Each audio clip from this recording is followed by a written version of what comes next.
কত প্রিয়জন নীরবে হারায় স্বার্থের ধুলো পথে। প্রথম প্রেম বা শেষ প্রেম বলে নেই কিছু পৃথিবীতে। অপেক্ষা নিয়ে মূর্খের মতো বেদনাকো বুকে জ্বর, বুকের পকেটে যেন প্রেম থাকে, সেই প্রেমেই ঈশ্বর। ভালোবাসার মানুষটা যখন অন্যজনের রূপগুণ নিয়ে প্রশংসা করে এবং সেই অন্যজনকে নিয়ে ঘর বাঁধার স্বপ্ন দেখে, তখন সেই নিজের ঘর ভাঙার স্বপ্ন এবং অপমান ভুলে যাওয়াটা বেশ কঠিন হয়ে পড়ে। প্রথম জনকে ভুলে গিয়ে দ্বিতীয় জনকে গ্রহণ করা আরও বেশি কঠিন হয়ে পড়ে। আজ ঠিক সেই রকম গল্প শোনাবো তোমাদের। হ্যালো বন্ধুরা, গল্পের সেরা গল্পের চ্যানেলে আরও একটি নতুন পর্ব নিয়ে আপনাদের স্বাগতম। আজকে আপনাদের জন্য নিয়ে এসেছি শীর্ষেন্দু মুখোপাধ্যায়ের গল্প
প্রেমের ক্ষেত্রে কোনো রকম প্রতিদ্বন্দ্বিতা তার পছন্দ নয়, কারণ বরাবর গুপ্ত প্রতিদ্বন্দ্বিতায় হেরে গেছে। স্কুলের নিচু ক্লাসে পড়ার সময়ে একবার সে স্কুল স্পোর্টসে নাম দেয়। 100 মিটার দৌড়ে শুরুতে সে বেশ এগিয়ে গিয়েছিল, অন্তত সেকেন্ড প্রাইজটা পেতই। হঠাৎ নিজের এক আশু সাফল্য টের পেল সে। বুঝল সে সেকেন্ড হতে চলেছে। দৌড় শেষে ফিতেটাও খুব কাছে এগিয়ে এসেছে। কিন্তু যেই ব্যাপারটা সে টের পেল, অমনি তার দুই হাঁটুর একটা হঠাৎ কেন যে আর একটাতে হঠাৎ করে ধাক্কা মারল কে জানে। সেখানেই শেষ নয়, শোধ নিতে অন্য হাঁটুটাও এই হাঁটুকে দিল গুতিয়ে। কনিষ্ক গুপ্ত ফিতে ছুঁতে পারল না। দৌড় শেষের কয়েক গজ দূরে নিজের দুই হাঁটুর হাঙ্গামায় জড়িয়ে বস্তার মতো পড়ে গড়াগড়ি খেল। আর একবার আবৃত্তি প্রতিযোগিতায় 1400 সাল আবৃত্তি করার সময়ে সে এত চমৎকারভাবে কবিতাটির অন্তর্নিহিত ব্যাখ্যা ও বেদনাকে কণ্ঠস্বরে প্রক্ষেপ করেছিল, সে নিজেই বুঝেছিল প্রতিযোগিতায় তার ধারে কাছে কেউ আসতে পারবে না। শ্রোতারাও শুনছিল মন্ত্রমুগ্ধের মতো। কবিতার শেষ কয়েকটা লাইনে এসে কনিষ্ক যখন পরিষ্কার বুঝতে পারছে এক সেট রবীন্দ্র রচনাবলীর প্রথম পুরস্কারটি তার হাতের নাগালে, তখনই হঠাৎ কোথা থেকে এক ভুতুড়ে বিভ্রম এসে তার মাথার ভিতরে জলঘোলা করে দেয়। শেষ দুই লাইন একদম মনে পড়ল না। বার কয়েক তোতলালো সে। তারপর নমস্কার করে লজ্জায় রাঙা মুখ নিয়ে উৎসাহের আড়ালে চলে এলো। একটা সান্ত্বনা পুরস্কার পেয়েছিল সেবার। বড় হওয়ার পর একবার বন্ধুদের পাল্লায় পড়ে সে রেসের মাঠে গিয়েছিল। রেসের কিছুই তার জানা নেই, মহা আনাড়ি যাকে বলে। সে তাই ঠিক করলো সব কটা রেসের 2 নম্বর ঘোড়ার ওপর একটা করে বাজি খেলবে। প্রথম 3টে রেসে খেললেও 2 নম্বর ঘোড়াই। 3টেতেই 2 নম্বর ঘোড়া হেরে গেল। তখন এক বন্ধু বলল, কি আনাড়ির মতো পয়সা নষ্ট করছিস? দেখে শুনে বাছাই করে ঘোড়ার ওপর খেল। একটু দ্বিধায় পড়ে গেল কনিষ্ক। তখন প্রায় 15 টাকার মতো লস চলছে। এই দ্বিধায় তার কাল হলো। পরের 4টে রেসে সে বাছাই ফেভারিট ঘোড়াগুলোর ওপর বাজি ধরতে লাগলো। সব কটাতেই হার, কিন্তু শেষ 4টে রেসে প্রতিবারই জিতল 2 নম্বর ঘোড়া। প্রতিদ্বন্দ্বিতা ও প্রতিযোগিতাকে তাই বড় ভয় পায় কনিষ্কগুপ্ত। মলির মুখে সেই অচেনা পুরুষটির প্রশংসা শুনে সে মনে মনে খুব অস্বস্তি বোধ করতে থাকে। এতকাল মলিকে নিয়ে তার কোনো ভাবনা ছিল না, খুব সহজ ছিল সম্পর্ক। ব্যাপারটা ভালো করে বোঝাবার জন্য সে পরদিন নিজে থেকেই সেই ছেলেটির প্রসঙ্গ তুলে বলল, মলি, কাল তুমি সুব্রত নামে ছেলেটির কথা বলেছিলে। তার কথা শুনতে আমার বেশ লাগছিল। কেমন দেখতে বলো তো? মেয়েরা গন্ধ পায়। মলি এবার অবাক হয়ে কনিষ্কের দিকে তাকালো। আর মলির সেই অবাক ভাবটুকু দেখে কনিষ্কও বেশ অবাক হয়ে ওঠে। মানুষের দুর্বল গোপনীয় কোনো বিষয়ে স্পর্শ হলে মানুষ এইরকম চমকে ওঠে। কেমন করে? কিন্তু মলির সে ভাবনা বেশিক্ষণ রইল না। আসলে সুব্রতর চালচলনে সে এত বেশি মুগ্ধ হয়েছে যে সে কথা কাউকে না বলেই বা সে থাকে কি করে। মলি বলল, দেখতে ধরো 6 ফুট লম্বা, ছিপছিপে, রং একটু কালো হলেও মুখখানা ভীষণ চালাক, এত সুন্দর হাসেও। কনিষ্ক নিজে 5 ফুট 5, রোগা, ফ্যাকাশে এবং ভাবুক ধরনের চেহারা। সে আবার ভীষণ অন্যমনস্ক। প্রায় সময়ে এক কথার আর এক কথার উত্তর দেয়। মনে মনে নিজের পাশে সুব্রতকে কল্পনা করে সে ঘুমিয়ে গেল। মলির সঙ্গে সেই থেকে সম্পর্কটা স্বাভাবিক রইল না। মাঝখানে এক অচেনা সুব্রত এসে পর্দা ফেলে দিল। পরের 1 মাস কনিষ্ক নানা জ্বলনিতে জ্বলে গেল মনে মনে। মলি তখন প্রায় সময়ই সুব্রতর সঙ্গে প্রোগ্রাম করে। তবে সে কথা বলতো, দেখো হিংসে করো না, যেন কোনো পুরুষই তোমার চেয়ে শ্রেষ্ঠ নয় আমার কাছে। কিন্তু কনিষ্ক সে কথা মানে কি করে? সে যে অনবরত হীনমন্যতায় ভুগছে। তাই একদিন সে তার পরিষ্কার গোটা গোটা হস্তাক্ষরে চিঠি লিখে মলিকে জানিয়ে দিল, আমাদের আর বেশি দূর এগোনো ঠিক নয় মলি, এখানেই দাড়ি টেনে দেওয়া উচিত। চিঠি লিখে সে 2 মাসের ছুটি নিয়ে বাইরে গেল বেড়াতে। এতদিনে বাড়ির লোকেরা তার বিয়ে ঠিক করলো। মাত্র 15 দিন আগে সে সম্পূর্ণ অদেখা, অচেনা, অজানা শম্পাকে বিয়ে করেছে। বলতে কি, শম্পার সঙ্গে তার প্রথম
তাও সে বিচার করে দেখেনি। কনিষ্ক মুশকিলে পড়ে বলে, তা নয়, আমি তো ভালো ব্যবহারই করি। শুধু ভালো ব্যবহারেই কি সব মিটে যায় বাবা? পুরনো কথা ভুলে এবার নতুন করে সব শুরু করে দাও। যাকে ঘরে এনেছো তার দিকটা একবার দেখো। বউ তো কৃতদাসী নয়, তার মনের দিকে নজর দিতে তো হবে। কি করব মা, আমার হইচই ভালো লাগে না।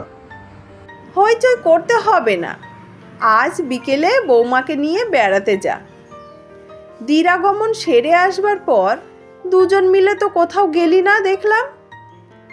অনেক ভেবেচিন্তে প্রস্তাবটা গ্রহণ করলো কনিষ্ক। আসলে মলি বা সুব্রতর কথা ভাবার কোনো মানেই হয় না, কেননা এই নতুন অবস্থায় সে আর পুরনো সম্পর্কের মধ্যে ফিরে যেতে পারে না। সিনেমা দেখার কথা ছিল, কিন্তু টিকিট পাওয়া যায়নি, তাই নিছক ঘুরে বেড়ানোর জন্যই দুজনে বেরিয়েছে। কথা আছে আজ রাতে বড় কোনো রেস্টুরেন্টে দুজনে রাতের খাওয়া সেরে একেবারে বাড়ি ফিরবে। কনিষ্ক ট্যাক্সি নিয়েছিল। টালিগঞ্জ ছাড়িয়ে খানিক দূর আসতেই শম্পা বলল, শোনো, ট্যাক্সিটা এবার ছেড়ে দাও। কেন, কি হলো? ট্যাক্সি করে আমাদের মতো লোক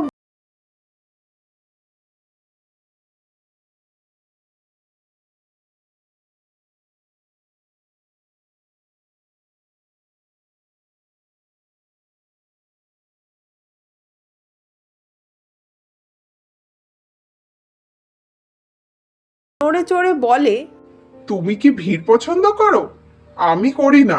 ভিড় নয়, তবে মানুষ পছন্দ করি। ট্যাক্সির ভিতরে নিঝুম হয়ে বসে থাকাটা ভারী একঘেয়ে, কিছু দেখা যায় না, শোনাও যায় না। কনিষ্ক রাসবিহারীর মোড়ে ট্যাক্সি ছেড়ে দিল। হাঁটতে হাঁটতে শম্পা বলল, তোমাকে কিছু জিজ্ঞেস করতে শাশুড়ি মা আমাকে বারণ করেছেন, কিন্তু আমার একটা কথা খুব জানতে ইচ্ছে করে। কি কথা? তুমি এত অহংকারী কেন? আমি অহংকারী নয়? কনিষ্ক অবাক হয়ে বলে, মোটেই নয় শম্পা, বরং আমি ঠিক উল্টোটাই সবসময় ভাবি। আমার মনে হয় আমি বড় অপদার্থ পুরুষ। সে কি, কেন?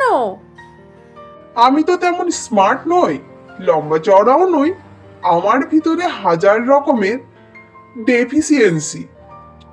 শম্পা খুব খিলখিলিয়ে হাসে, বলে, তাই নাকি? তাহলে তো তোমাকে বিয়ে করাটা মস্ত বড় ভুল হলো। হলোই তো। শোনো, ভাবতে গেলে আমারও হাজারটা ডেফিসিয়েন্সি। নিজের দোষ করলে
তার বিয়ে হয়েছে।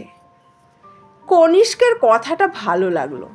নিজের দোষ কোলে করে বসে থাকাটা কাজের কথা নয়।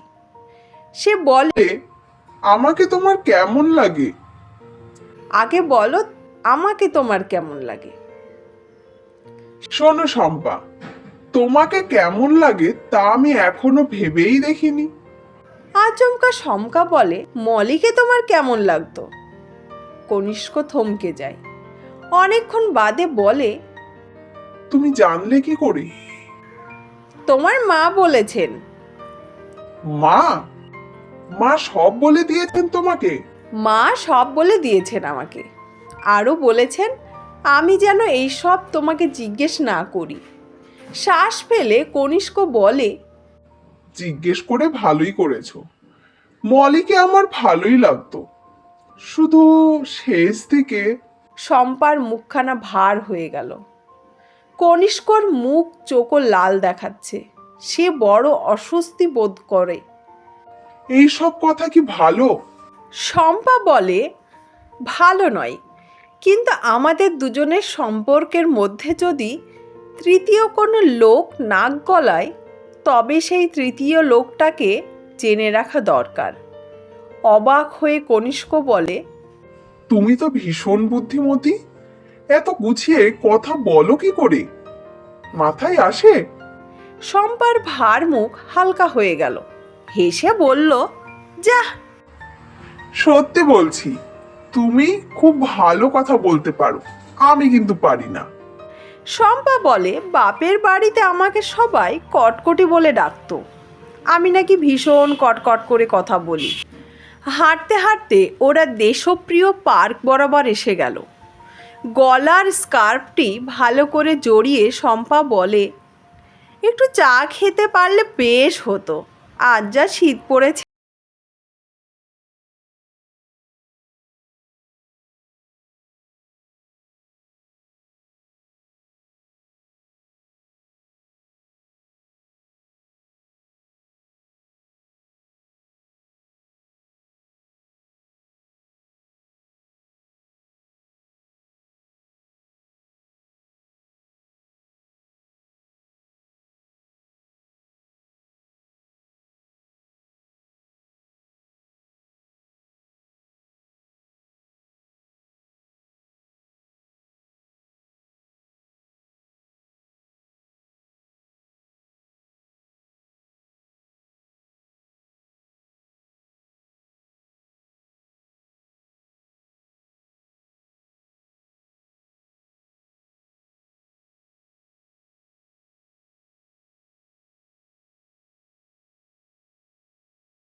থেকে তার কথা খুব মনে হয়।